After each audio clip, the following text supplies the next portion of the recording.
어쭈, 너 같은 식물이 이단하라고. 햇빛을 보면 오히려 약해지고 어둠 속에서만 자라며 죽기 직전에 가장 강해지는 식물. 식물계의 이단아, 콩나물입니다. 식물의 정의가 뭘까요?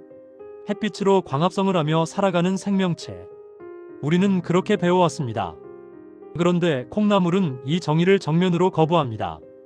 아니, 더 정확히 말하면 악용합니다. 콩나물은 어둠 속에서 자랍니다. 광합성 없이.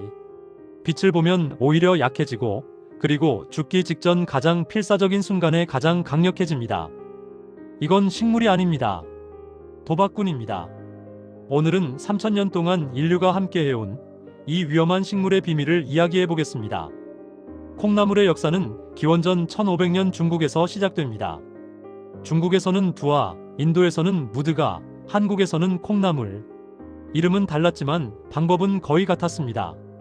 어둠 속에 가두고 물을 주고 기다리는 것. 녹두라는 씨앗은 아시아 전역에서 자랐고 사람들은 각자의 방식으로 이 어두운 성장을 발견했습니다. 아마도 우연히 떨어진 씨앗이 땅속에서 하얗게 길게 싹트는 걸 보고 누군가 생각했겠죠. 이걸 일부러 만들 수 있지 않을까? 한국에서는 고려시대부터 기록이 남아있고 조선시대 산림경제에는 콩나물 재배법이 아주 자세히 적혀 있습니다. 그런데 왜 한국에서 특히 발전했을까요? 이유는 겨울입니다. 땅이 얼어붙고 채소가 사라지는 계절, 아무것도 자라지 않는 시간. 하지만 콩나물은 달랐습니다. 실내의 어둠 속에서도 자랐으니까요. 그리고 또 하나, 술입니다. 과음 다음날 아침에 콩나물국. 이건 우연이 아닙니다. 콩나물에는 해장에 필요한 성분이 정확히 들어있습니다. 인간이 콩나물을 길들인 게 아닙니다. 콩나물의 생존 전략을 인간이 알아본 겁니다.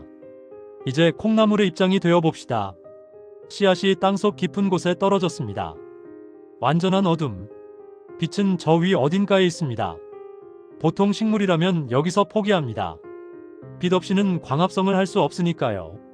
하지만 콩나물은 다릅니다. 씨앗 안에 저장된 모든 기름을 한 번에 태웁니다. 비상식량을 전부 쏟아붓는 겁니다. 잎은 나중에, 뿌리는 최소한만, 광합성도 나중에. 지금은 오직 하나, 빛에 도달하는 것. 이 전략은 극도로 위험합니다. 빛에 닿으면 성공이지만 닿지 못하면 그대로 끝입니다. 되돌릴 수 없습니다. 전 재산을 한 번에 거는 자살 도박입니다. 바로 이 지점에서 인간이 등장합니다. 인간은 이 절박함을 발견했고 그 순간을 포착했습니다. 콩나물은 빛을 찾아 필사적으로 자랍니다. 하루에 몇 센티미터씩 길어집니다. 하지만 인간은 빛을 주지 않습니다. 어두운 재배실, 빛이 새어들지 않는 환경. 콩나물은 계속 자랍니다. 에너지를 태우면서 길어집니다. 그리고 인간은 정확한 순간에 수확합니다. 에너지가 완전히 고갈되기 바로 직전.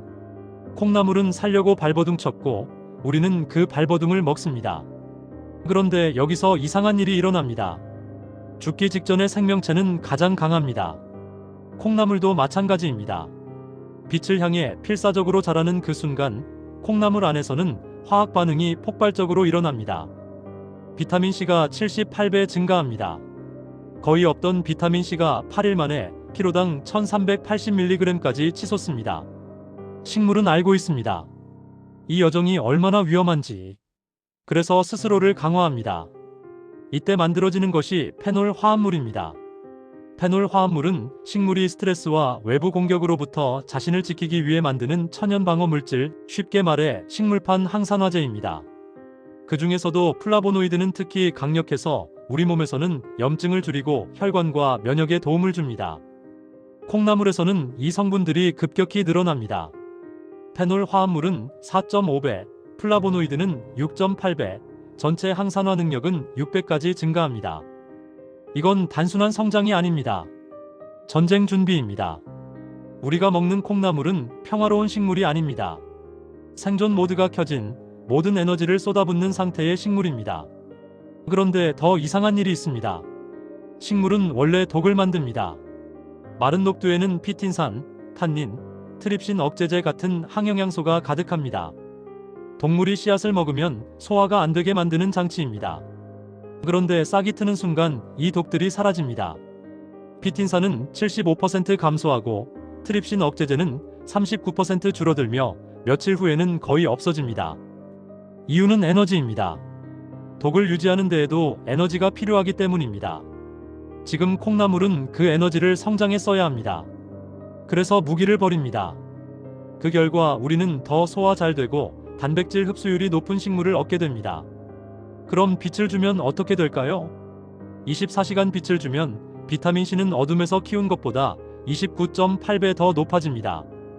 영양은 더 강해집니다. 그런데 우리는 왜 어둠에서 키울까요?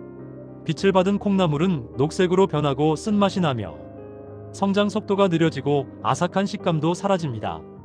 그래서 우리는 영양을 조금 포기하고 맛과 식감을 선택했습니다.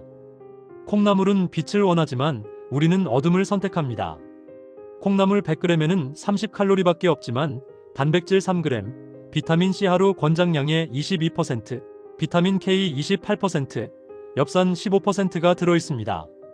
하지만 중요한 건 숫자가 아닙니다.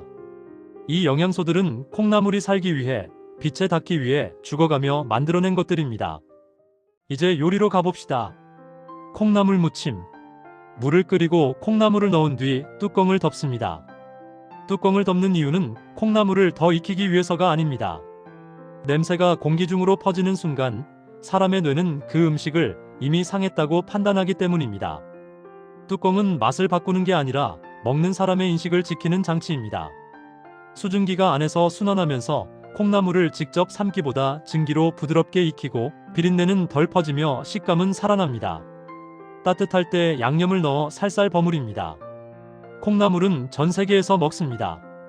한국에서는 콩나물 국밥과 비빔밥, 중국에서는 볶음, 베트남에서는 쌀국수 위에 생으로, 태국에서는 팟타이, 인도네시아에서는 가도가도. 공통점은 하나, 아삭함을 살린다는 것. 집에서도 직접 키울 수 있습니다.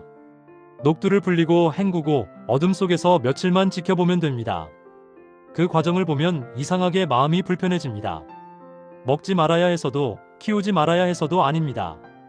우리가 너무 쉽게 먹어온 것이 사실은 이렇게까지 필사적인 생명이었다는 걸 처음으로 보게 되기 때문입니다. 왜 2월일까요?